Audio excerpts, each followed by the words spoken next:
Most students see two equations and immediately start trying to find x and y using logs or substitution. That's a trap that wastes time.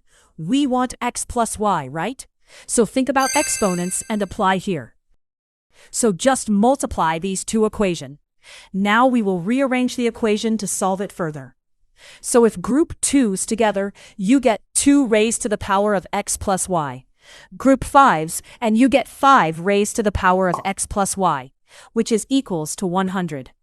Here is the beautiful part. Since both the 2 and 5 are raised to the power of x plus y, we can just multiply them and turn them into 10.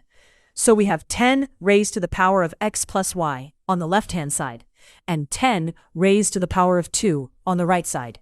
Since the base is same, we can equate the powers. So x plus y equals 2. Now, here are some quick tips for revision.